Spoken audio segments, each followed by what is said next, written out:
It's a great Saturday morning, sitting in my chair next to my little table and lamp in the rec room, and I want to talk about the books that I'm reading. No particular reason.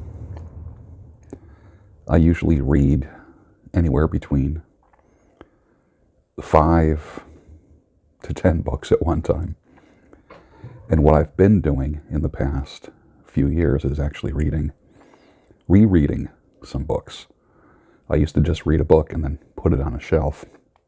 And rather than collecting books like I have in the past, I'll read a book and then I give it away to someone who I think would benefit from it. And I find myself literally reading a book maybe 2 or 3 times and then giving it to somebody. So let's start with the first one that I'm going through. I used to have about 5 to 10 books on my nightstand. And what I don't do now is I don't read in bed. I use my bed for sleeping. That's it. I don't read in bed. I remember when I was married, I would read in bed. And I found that it didn't help to... It didn't encourage going to bed at the same time.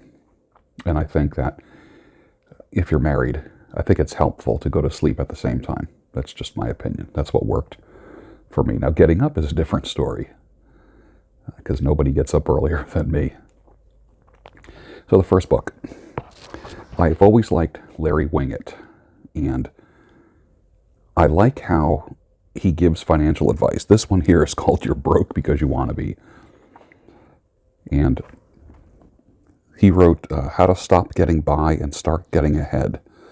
And this is basically one of these like honest books, honest financial books. Now, I'm not broke, but he does a lot of Q&A in this book. So I would recommend not necessarily this book. If you're broke, then read this book.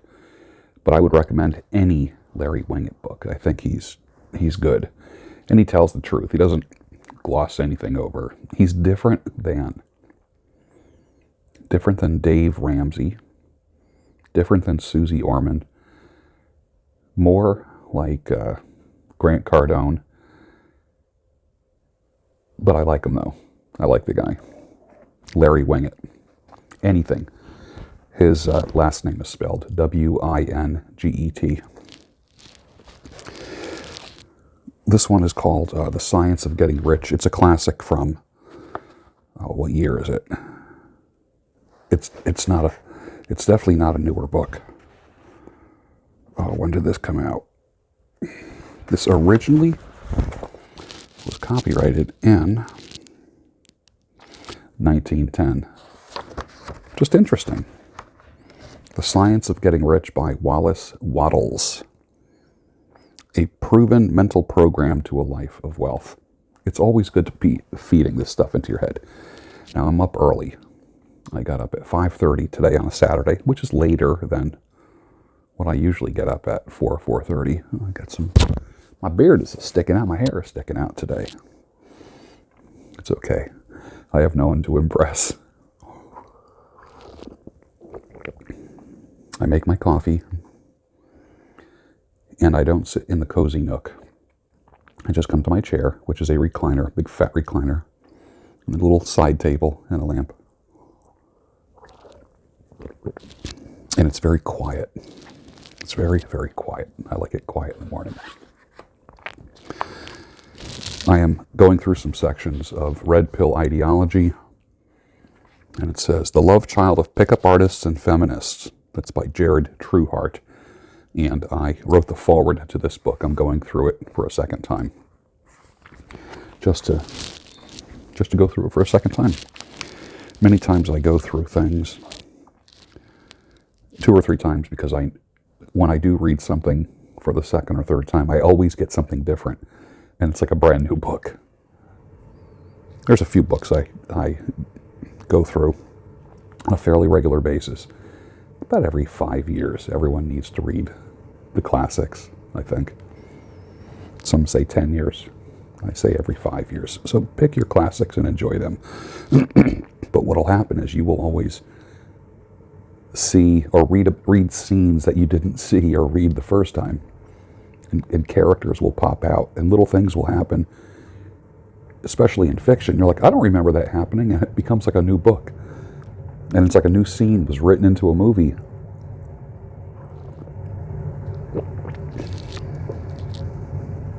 Told you yesterday, I'm going through that this weekend. The Misfits by Jm Hex, one of my listeners, followers. Going through that this weekend. I've been working my way through this. This is called Killing Patton, the strange death of World War II's most audacious general, and that's Bill O'Reilly. I'm gonna work my way through that this winter. I should be done with this by spring. I don't blow through books like I used to. Reading to me is it's like my dad. If I used to eat too fast, my father would say, "What are you going to a race?" Or "This is no contest," or what was the other one he used to say? If you eat too fast. What are you going to, a fire? So, I'm not going to a fire. Another classic, Giant Steps by Anthony Robbins. It's a day-to-day, what I would call like a mental devotional. So it's like a motivational message every single day, every day. It's 365 days a year. I really like it. I like it a lot. Bold and Determined. There's two books. Just trying to think what ones I'm going to give you links to that I really think you should read. I don't think everything that I read needs to be read by everybody. I don't have I only have a handful of books in my must-read category. This is a must-read. Bold and Determined by Victor Pride. Victor Pride and I have gone back and forth a little bit with some emails. I like Victor. Is he controversial? Sure he is. Is there gold in this book? Absolutely. Get it, underline it. This book is absolutely devastated by my pens. I write and underline and put stars and take notes in all my books. I like the format of this book. Just get it. Just take my word for it. Get it. Read a little bit every day. Bold and Determined, Part 4. Super important. I consider it an important book because it helps, how can I put it? I think as men, I think it helps men live a little bit of a ballsier existence. And sometimes you need another man. Now here I am. There's not a lot of guys that are older than me that I read.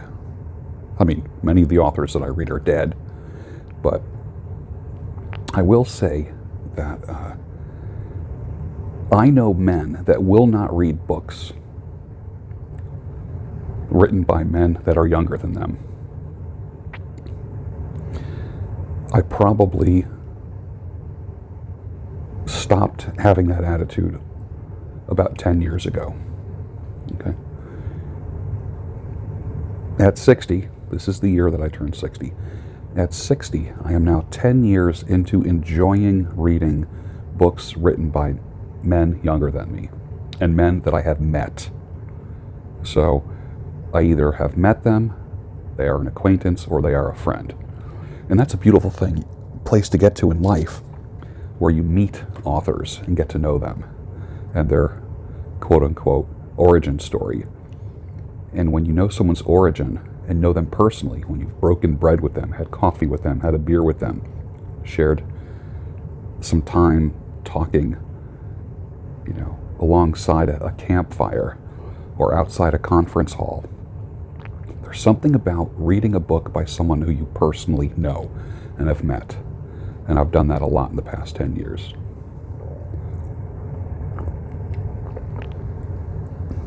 Gotta have my coffee. Parnassus on Wheels by Christopher Morley. It's just an old, smelly library book. It smells like a library. Hold on. Talk about scratch and sniff. Let me just... It smells like an old bookstore. Funny because The sequel to this is called The Haunted Bookshop. This is by Christopher Morley. It was written probably, what, what is the original date on this? I like it because of the original drawings at 1917. Magnificent. The story was written over 100 years ago. I like Parnassus on Wheels and Haunted Bookshop because of the illustrations as well. There's the original pen and ink illustrations in this book, and it's just joyful to read. The characters are joyful. I don't need to escape. I have a really nice life. I don't need to escape anything. But it sure is nice to escape. It is. And then finally, this is a book you don't read fast. It's a book you savor like a cup of tea. And this is called The Meaning of Marriage by Tim Keller. Istota małżeństwa. The Meaning of Marriage.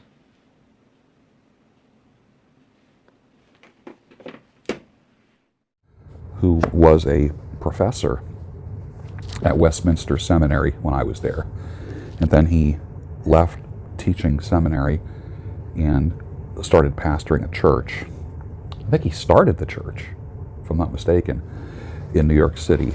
And he had over 3,000 single people.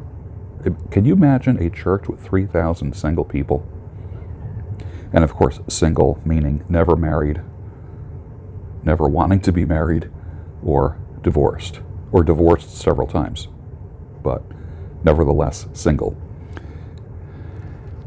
Probably the most profound book I've ever read on marriage. The Meaning of Marriage. And you know what it is? I explain this like this. It's a book on marriage for single people, if that makes any sense. And I know even as a married person, this will not be given away to anybody. This book will be falling apart and the pages will be coming out in the future. I can't believe at my age I just got this, and I wish this existed when I was a single man. I wish this existed. Facing the Complexities of Commitment with the Wisdom of God. The Meaning of Marriage by Tim Keller with Kathy Keller. Yeah. And I just think it's powerful. And it's a perspective that we all need to see if we're in a marriage or are going to be married. Well, that's my current reading list. I hope you enjoyed it. I'll put some links down below and see if I can round up all the links. And if they're on Amazon, all you're going to have to do is just click a link and you'll get it. So enjoy them. And if you don't mind, tell me what you are reading as well. Put it down below. I'd like to see. Tell me about your reading habits. My best reading is done early in the morning when it's quiet. What are your reading habits like? Do you read several books at once? Do you read only a couple books or one book at a time? Where do you keep your books? Do you keep them on a nightstand? Do you keep them in your shed, your barn, your office? Do you have a little side table, a favorite chair, and a side table with a stack of books on it like I do? Tell me what your reading habits are like. I'd like to hear that. Share that with me down below. I'd love to see what all of my followers do and what your habits are. And if you don't read, I will tell you this. There are some people that brag about not reading. Reading makes you interesting. It does. Because what happens is every time you read, it's like playing a movie inside your head. And it creates neurons. And reading a story is so different than watching a story on a video, on a movie, in a movie screen. And I'm not giving up my big screen, the silver screen. That's not going to be happening. But I still love reading. I find that people who read are more interesting to talk to. Does that make sense? They're so much more interesting to talk to. And I'm finding that when I interact with people who read, that they have more to offer me. I don't care if it's even just reading magazines. Reading is amazing. And of course, those of you who are interested in peak vocal skills, you know I encourage you to read out loud. Your family will think you're a weirdo, but read out loud. And that helps, and it slows you down, and it helps you pronounce words, and helps you with your voice. That's one of the techniques that I use when I work with people on their peak vocal skills.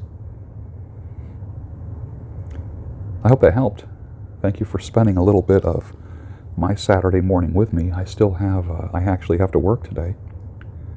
Or I get to work today, as one of my followers says. He says, do you have to work, or do you get to work? I get to work. I understand the semantics of all that. I am blessed that I have a job to go to that I actually love. So I will probably read now for another hour, have a second cup of coffee, and start my day here real soon. But I need to dive into another world first. Thank you for joining me.